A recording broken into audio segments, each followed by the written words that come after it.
Hello, everyone, and welcome back to the Cup of Joe with Joe and Joe podcast. I am your host, Joe, and with me, as always, is my wonderful co-host, Joe.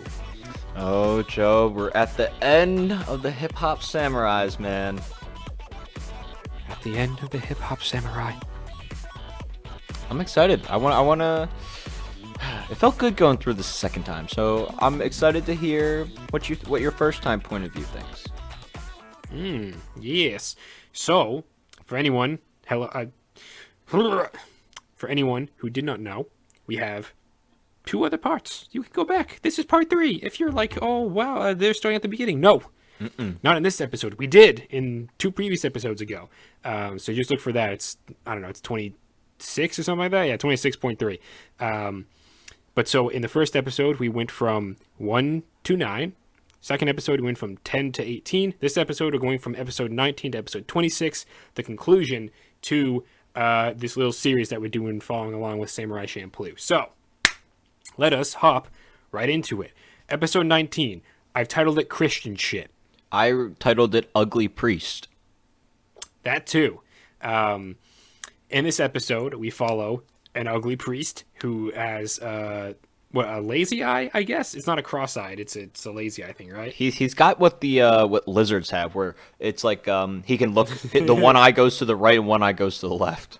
Yes, exactly. And also, he likes to spout a lot of religious talk, and he's kind of has like a little mass following. And I love that basically his teachings are just like, all right, guys, key to heaven, guns. Exactly. So in this episode, at first you think, oh, this is just kind of like another of those weird episodes where it's like, okay, it's just another spoof or something where they're trying to like throw something historical in where it's like, oh, it's just some ugly priest and there's going to be a battle or whatever. But there actually is a good amount of main plot information in this episode. Is there? I'm trying to remember. So the girl that gets abducted with Fu and is like, you're going to become my wife. So that's right. We find out about Fu's little charm on her knife, the little skull, and the girl tells her, oh, look into it. And when you look into it, you see a cross. And she's like, yeah, it was a hidden symbol where it was a thing that Christians could carry in Japan to protect themselves from being persecuted. So, like, if you saw the skull and you were a Christian, you knew they were a fellow Christian. Right. And once Fu hears that, she's like, oh, crap, do you know anything about the Sunflower Samurai? And she's like, do you mean Seizo? And she's like, I don't know. That sounds kind of familiar. And we find out that Seizo she thinks he's on this island, and we finally get a name to this Sunflower Samurai, and it's kind of like, it's not clear, like, oh, this is him. It's like, oh, I think maybe it's this guy. And it's a lead, yes, which is more than they've had in the entire series. And we also get info that there was, currently and in the past, there's the Christians in Japan have been persecuted and have been killed and run out, and they've gone into hiding. And I believe the girl mentions that Seizo was a part of it somehow, and that he fled to those islands. But I'm not sure if that was mentioned. Yeah, I think it was mentioned in that episode. And then the big thing at the end of the episode is Mugen's like, all right, enough is enough. Tell us who the smelly samurai is. And she's like, well, he's my dad. Which shocked probably no one, because it was really fucking obvious. Yeah. I had a feeling it was going to be her dad when I first watched it, but then part of me is like, maybe it'll be like a brother, or like maybe it's somebody who I don't know. I was like, maybe they won't go down that road, but no, it's her dad. I'm like, okay, that was kind of obvious. Yeah, but that ties into the idea, for me at least, that it's more so about the journey than the destination with this series. Something I'll probably talk about a lot more when we get to the final episode. But yeah, also just one more thing I want to add into this episode before we move on. Momo is the most impressive homing beacon that feudal Japan has ever seen. Amazing. I have that written down as well. Very high tech. It's very advanced. I just have Momo! Exclamation point. Yeah. So yeah, that's all I have to add for that episode. All right. Episode 20 and 21. We got another two-parter on our hands. Yup. The Blind Singer. Sarah. Sarah. Wow. So this is basically, we get introduced to this blind singer, and she ends up traveling with the three boys, even though Foo's a girl. And Mugen's like, damn, girl, you hot. And Foo's like, don't mess with the blind chick. I don't know, funny stuff. We get a little compilation of them traveling. They're being her bodyguard. They make money. And you don't find out till the end of the episode is when things kind of really heat up. And you find out that Sarah asked Fu, like, hey, my kid, he's somewhere else, and I'm having a hard time getting to him. Do you think I could take one of your boys and have them protect me on my way to go get the kid? And Fu's like, oh, boys. no, my boys. And, she's like, okay, Jean, you go with Sarah, and Mugen's going to stay with me. And Mugen's like, what the fuck? I want to go with the hot babe. And they split their ways. Like, that's exactly why you're not going with the hot babe. Yes, and they split their ways, and you're like, wow, okay, this is kind of weird. Like, they'll probably end up coming back together, but where's this going?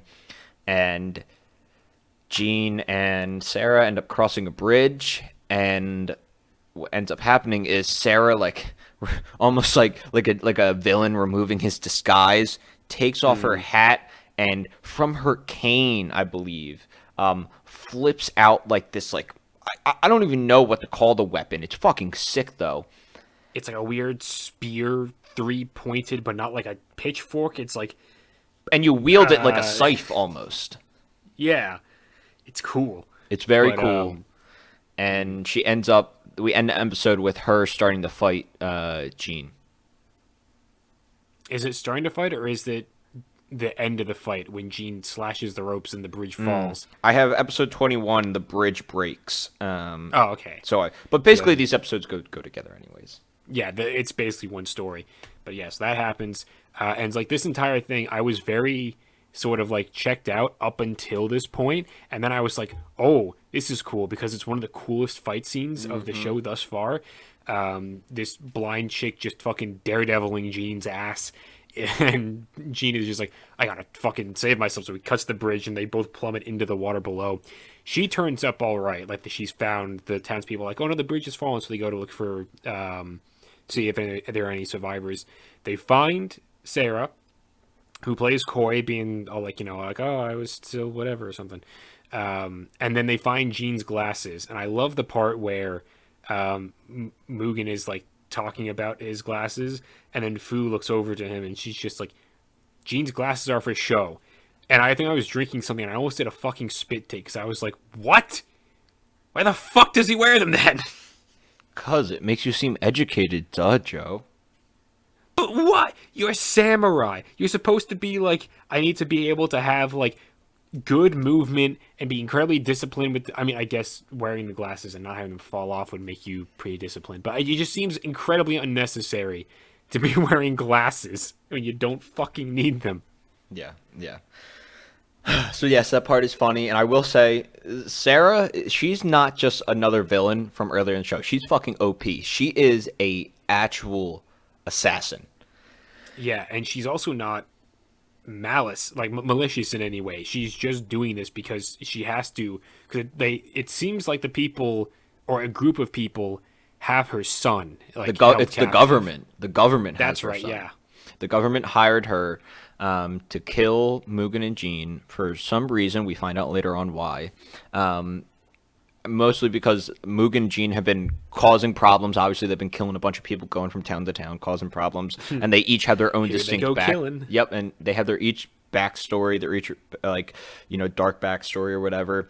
So she is OP, and we get split up. We get a little bit of Jean's story that an old man who lives in a hut saves him from drowning. And, Joe, I can't remember the guy's name from Avatar: The Last Airbender, but he's the guy from the Earth Kingdom, the crazy kooky old dude that teaches... Boomy. What's his name? Boomy. Literally, this old guy is Boomy. Yes. Very crazy, but very wise and powerful. Yes. And he ends up inadvertently or maybe inadvertently teaching Jean some fighting techniques. I don't know. It's a little funny thing. And I will say, we see Jean with his hair down in this, and he looks fucking cool with the hair all the way down. That's something that I want to get into in one of the later episodes, because there's also something that I think he looks very similar to that I will make a connection to a little bit later on. But yeah, so Jean picks up some techniques about fishing that he can apply to fighting. He gets oh no, he doesn't get found. He walks back to whatchamacallit, Mugen and Fu, and I think he says to Mugen, because Mugen goes off, he puts 2 and 2 together while he's trying to find Jean. He finds the cane and stuff for Sarah, and he realizes he's like, she's not who she says she is. And so, Fu goes out to go do something, and Jean brings her back her stuff, and he's just like, so, the fuck is this? And she's just like, I'll be down by the river waiting for you. And he's like, oh shit. So he goes to fight her. They fight. He kind of gets his ass handed to him. He goes back, and that's when Jean talks to him and tells him about, you gotta go with the current, flow with the current. And then they have a second fight. This is Mugen and Sarah, not Jean, because Jean is like out of commission. Jean is like, he fell a long way. Yeah. So Mugen goes over and he meets up with her again, and they're fighting. And you see Mugen, he's taking it to heart. He's going with the flow. He's doing better. But then they're about to clash, and it's very clear. It's in slow-mo. It's like Sarah's about to finish him off because he made a mistake, and she's faster. But then she pulls away and just lets Mugen cut her right, not in half, but he just gives her a clean slice right across the front of her body. And Mugen is furious at this. He's like, why the fuck did you do that? You had me. Why did you give up like that? And she just says to him, she's like, my son's been dead for a long time, and I've just now realized this. I don't think she says I'm going to go join him, but the implication is, she doesn't have any reason to fight him because she realizes her son is not actually being held captive by the government. They're just using that as a story to control her. And she's like, I've got nothing left to live for here. So she lets herself get cut down. And it is probably one of the more powerful endings to one of the arcs that we have going on in this show. And I was like, God damn, I wasn't expecting that out of these 2 episodes. Exactly. Yeah, no, these 2 episodes are really cool. I think Sarah's a badass character. And how she's like, she's a hired assassin, no malice or anything like that. But wow, like the emotional aspect of this is cool. Seeing Jean and Mugen get fucked up pretty bad was sick. And then it's also cool to think like, holy shit, like if she didn't pull back, was she gonna? Could she have killed Mugen? Was 100%. She 100%? Yeah. I don't know. Very cool episode. And this then also adds to the story that, okay, now we definitely know there's a higher power that's out for Jean and Mugen. Yeah. They don't want them getting anywhere they shouldn't be. But before we move on to episode 22, I just want to say there is a line in here that describes Sarah as having the ability to see their moves before they even happen. Do we know somebody else who can do that? We know at least one other person who can do that, Joe. And it's very funny that this line was in here with the history of that line within our friend group. That's all I will say about that. I was going to bring it up as well, and I'm happy you did. It's so great. I'm like, I know somebody else who can see my moves. But only when they're a little intoxicated. Anyway, episode 22. I hated this episode. What the fuck? So, yes, this... Oh my god. My notes. What the fuck? Zombies? Meteor? Are they tripping on mushrooms? Wasabi? I'm just going to call this the zombie wasabi episode. Pointless. No point. Yeah, I don't even want to talk about it. It doesn't fucking matter. It has no implication of anything. Now, 23. That's got some implications. I actually love this episode. When it comes to filler, I enjoy this.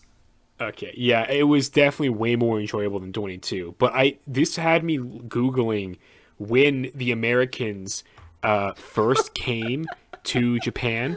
And Joe, let me tell you, this episode takes place before the first recorded time that Americans first made landfall on Japan, which was in 1853, which I googled at the beginning of the episode. And I was so happy when at the end of the episode, the ongoing narration is like, and the Americans returned home until they finally came back because of such and such in 1853. And I was like, I fucking googled that. Hey, look at that. Yeah, it's like, we're not going to be historically accurate, but we're actually kind of going to be historically accurate. We're going to make it so that we can retcon this in because it's not in the history books, and there's a good reason why. It's because the Americans got fucked up in baseball.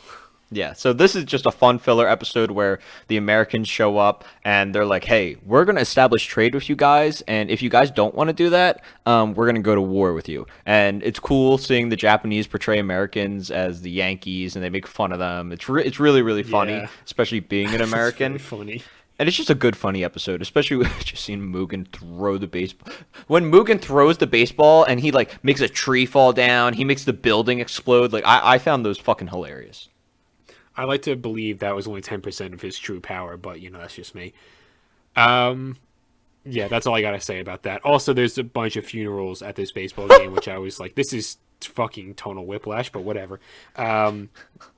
Moving on to episode 24. The beginning of the I end. have this. It is the beginning of the end. I call this the emotional campfire. Yeah. I want to hear your thoughts on this. Hang on, let me just look at my notes real quick.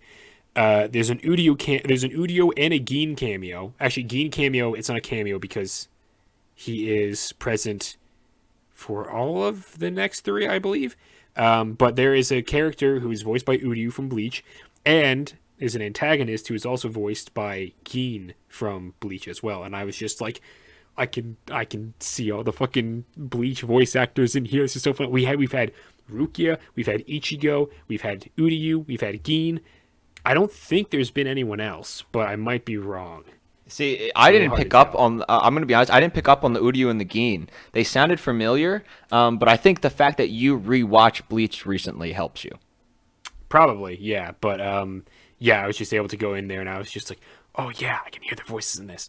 But so I'm trying to remember what happened in this one because that's the only note I have for that entire episode. Okay. So maybe I'll talk about it a little bit and we can go into it. So Okay. this is the 3-part end. 24, 25, and 26 are all connected, and this is where all the payoff is. And once this is all done, Joe, there's two things I want to talk about. I want to talk about the idea of, it's the journey, not the destination, and also I want to ask you if some of these earlier episodes that are slower, if they pay off in the end. So because there's a lot of different opinions on this, especially online. So the first episode that begins the end.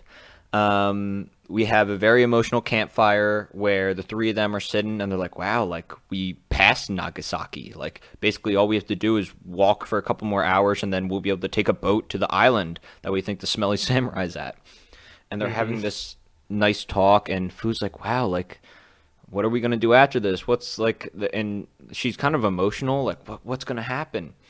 And they each tell each other one thing that they, never told anyone before, that they kept a secret.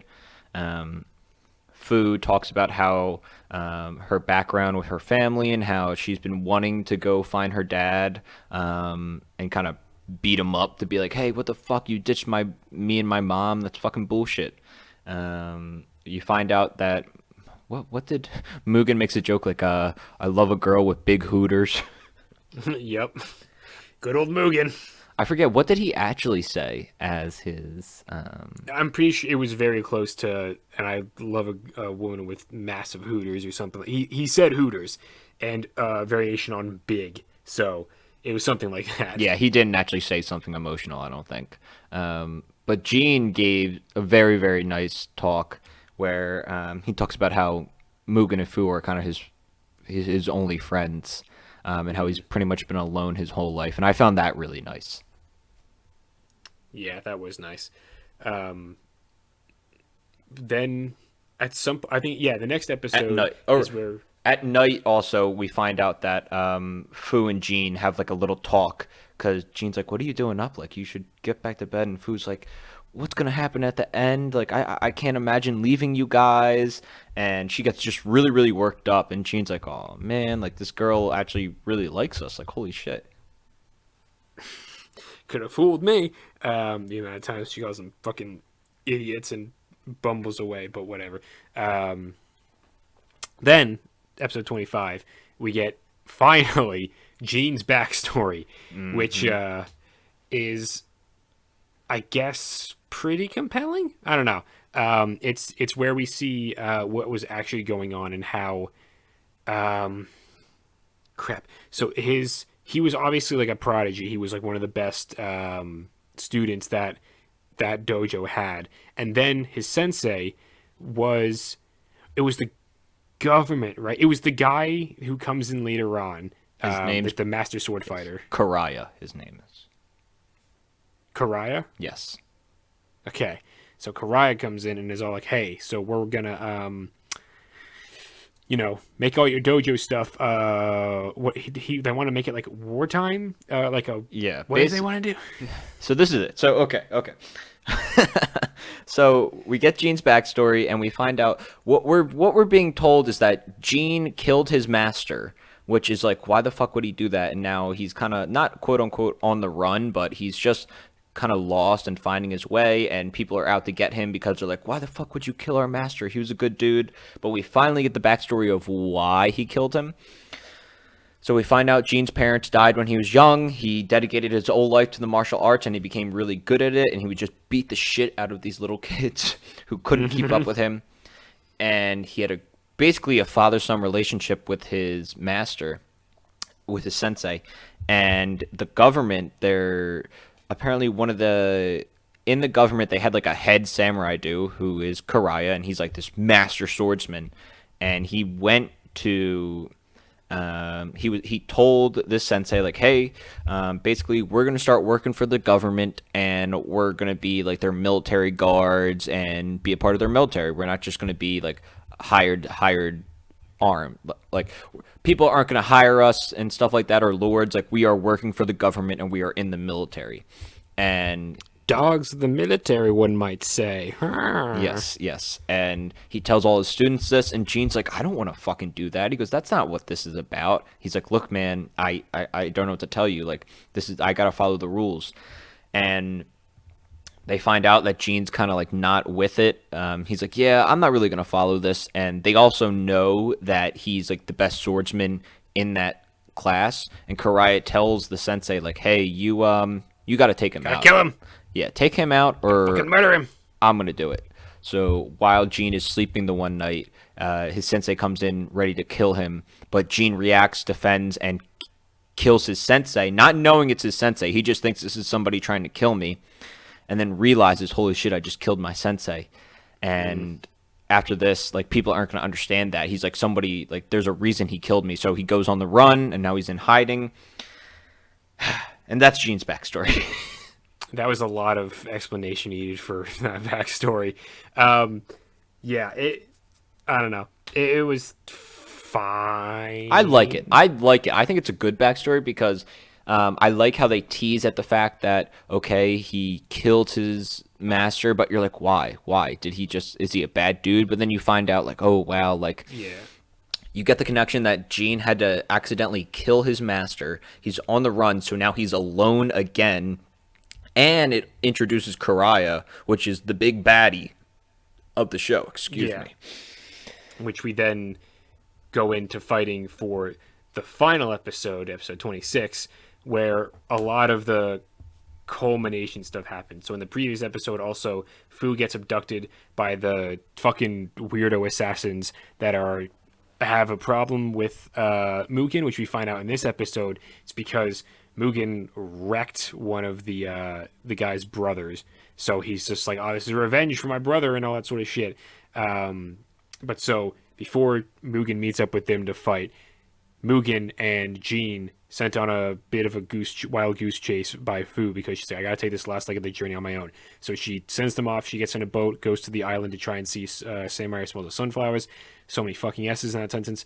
And it doesn't help that the actual guy's name starts with an S as well. But she immediately gets kidnapped. Like, she gets to the island, and then it's just like, hey, go to this place to find who you want to find. And she's like, okay, and then kidnapped. Send a message to Mugen, and they're just like, hey, we need you to come here because we want to fuck you up. But he's in the middle of fighting with what's Ultimate Sword Master's name? So, Karaya. Karaya. So he and Jean are in the middle of sword fighting Karaya, and Mugen's all like, "But and then Jean is like, "Dude, go! I got this." And he's like, "If you fucking die, I'll kill you." He hops in a boat and he tells the guy, "Go!" And the guy's like, "Oh, okay, I'm fine." And he pushes off and he takes him to the island. And then Jean and Karaya fight, and they have the epic one slash thing. And then Jean falls into the water, and you're like, uh-oh, he's dead. But not really, because of course he's not fucking dead. So, we go to, what should we call it? The island. Mugen finds the creepy assholes who abducted Fu. And he's all like, hey, let her go. And they're like, fuck you. And he's like, all right. Throws his sword at Fu and is like, look, I disarm myself. Fu, get the fuck out of here. And Fu's like, no, I'm not going to leave you. And he's like, I swear to fucking Christ, Fu, get the fuck out. Fu, get the fuck out of here. So she runs off to go find Samurai Smells of Sunflowers. Yeah, let's follow Fu real quick as she's doing that. So she goes up, she finds a house. There's a really old guy there, and she's just like, "Hey, is there a samurai guy here?" And the old guy's just like, no." And she's like, "Oh man, I really wanted to see him. All right, bye." And the guy's like, "Wait here." And he goes inside and talks to someone, and you're like, "Oh, what the fuck is going on?" And he's like, "He will see you now." And so Fu's like, "Okay," and she goes in. And the guy's just like lying there on the bed. It's a very sick man. And she's just like, ah, shit, this is my father. And the saddest part about it all is like he's very weak and very ill. So his eyes are closed. And the only time he opens his eyes is when Fu has her back turned to him. And she's already walking out because she's like, I came here to punch you in the face. But I can't punch a sick, dying man in the face as he's sitting. So it was just very sad because Fu couldn't get the catharsis that she really wanted, and he never gets to see his daughter's face, and I'm just like, oh, that's so sad. And then motherfucking Karaya, did I say that right? Correct. Karaya comes in, and he's just like, hey, I've been told to kill you, so you get to go now, or like you need a minute, or what? And he's just like, yeah, I guess now's as good a time as any. And he's like sick, and he just fucking. Well, he does say something him. nice to Fu, where he's like, "There hasn't been a day that I haven't thought about you and your mother. I have no right to ask for forgiveness, but please, if you could find it in your heart, please forgive me." Yeah, who cares? He kills the guy anyway. And then Fu is all like, "Oh my god!" And then he turns around and he's just like, "All right, I gotta kill the kids too." And she's like, "Oh fuck!" And she goes fucking running away. And she runs up to a cliff overlooking where Mugen and the assassins are fighting. And surprisingly, like, this was a little unbelievable to me because up until now, Mugen has been this insane badass who can take on hordes of men, no problem. Yet here, he's fighting the guy, and the guy's kind of like handing him his ass even after he gets his sword back. I have a counter argument. Okay, what's that? Remember, he was also fighting Karaya at the beginning, and he had to kill the little guy which scratched him, cut him up, and also fucked up his hand. He literally, the way he killed the little guy was because he let the blades go through his hand. He then got fucked up by the dude with the scythe for quite a while before he could get his sword, and got sliced up and got his arm. I'm pretty sure his arm like kind of gets broken. I don't know. And then he finally gets the sword. So I disagree. Okay. I think he would have been smarter in the first place not to get fucked up by the guy with the scythe in the beginning, but I don't know. He was probably just real emotional trying to get Fu out of there as well. So whatever, it doesn't matter. So he's fighting them, and Fu's like, I can't fucking jump down this cliff, and this evil samurai dude is about to kill me. And then, oh yeah, final Getsuga comes into play, with baby. the coolest fucking hip hop music. He's strolling up. He's got the half of his shirt is ripped, and you see his muscles. He's got the hair flowing. He's got the sword out, and I'm like, oh my god, all the Bleach references, please. Yeah. So it's Gene, for anyone who's not following. Gene comes back, but the way he looks with the torn up kimono and the long flowing black hair, it looks like the final Getsuga when Ichigo does that in Bleach or whatever. So yeah, they fight real quickly because Gene is all like, "Oh, my master taught me this one technique that I must never use." It's like the fucking Shida using the spell of destruction in Castle in the Sky. It's like, yeah, I will teach you this spell, but you must never use it. Only use it as a last resort. So it's that sort of trope. And so he's like, okay, so I'm going to get stabbed on purpose. And then when his defense is down, I'll stab him back. And that's exactly what happens. And he's like, oh my god, you fucking killed me. And the guy dies.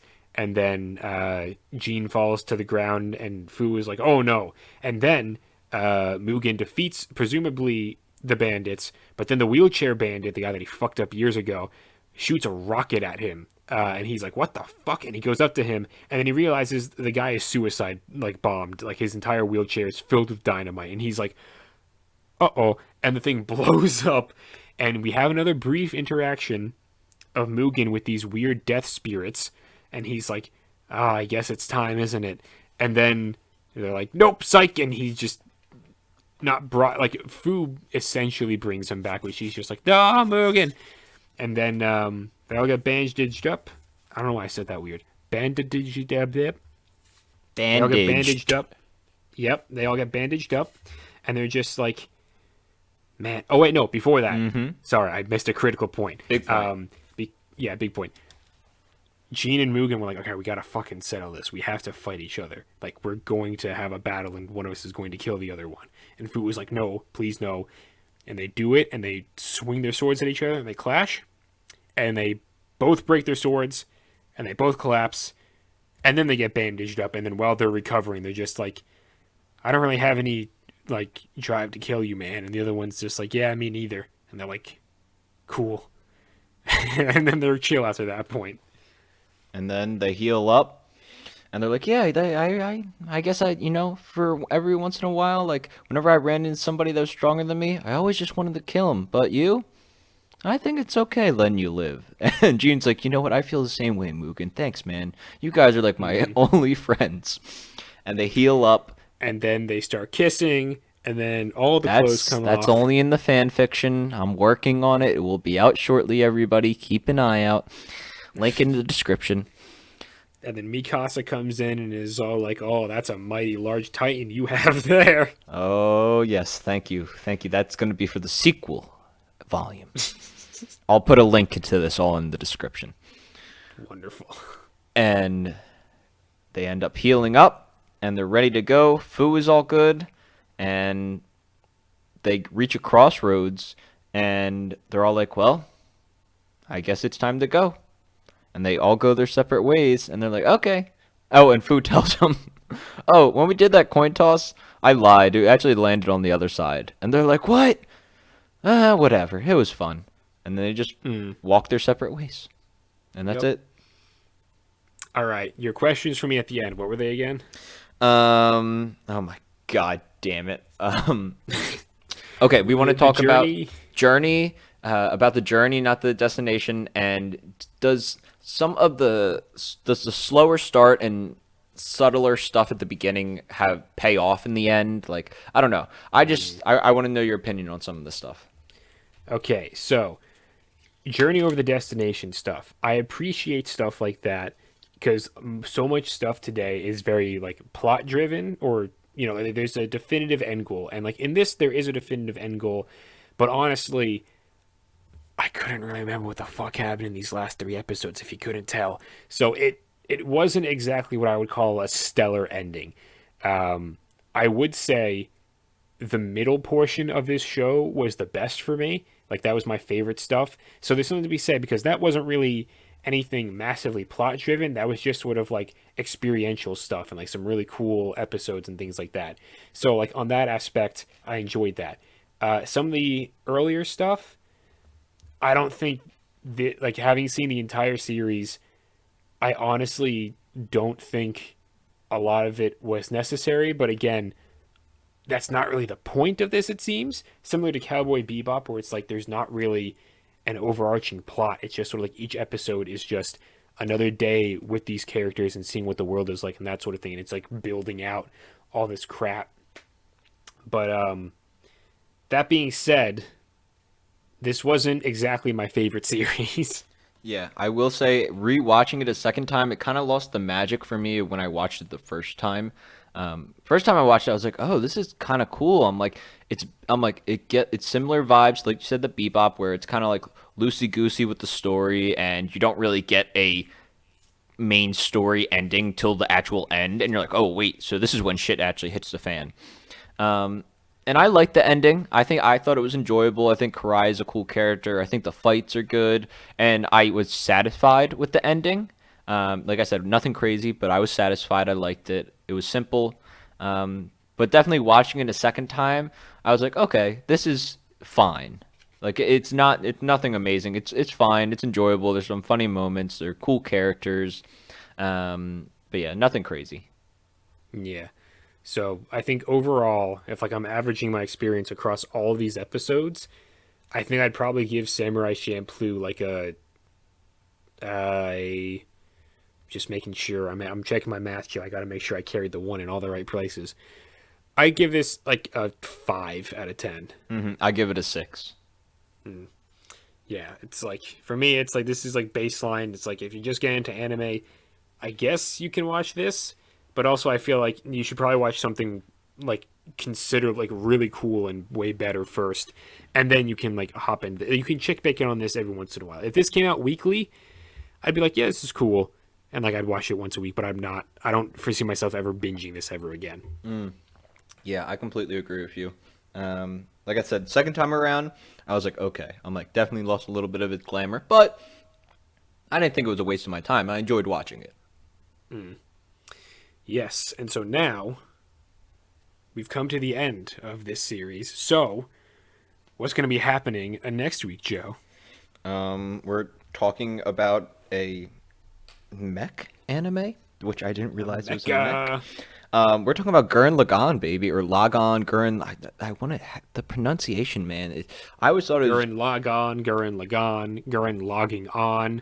I always thought it was Gurren Lagann, but in the show they say Gurren Lagann, and I was like, oh, I do not pronounce it that way. Yeah, but also between the dub and sub, they say Shimon as opposed to Simone, and I'm just like, I don't pronounce things however you want. I don't care. Okay, but that's what we're watching. Next week's episode is going to be episodes 1 to 8 of Gurren Lagann. I've never seen this. Joe has seen this. I am a big fan of this show. Spoiling my cards right away. So I'm excited. I spoilers as well. I'm already 6 episodes in. So that also, if you know me and my schedule, if I'm 6 episodes in already, that might be saying something.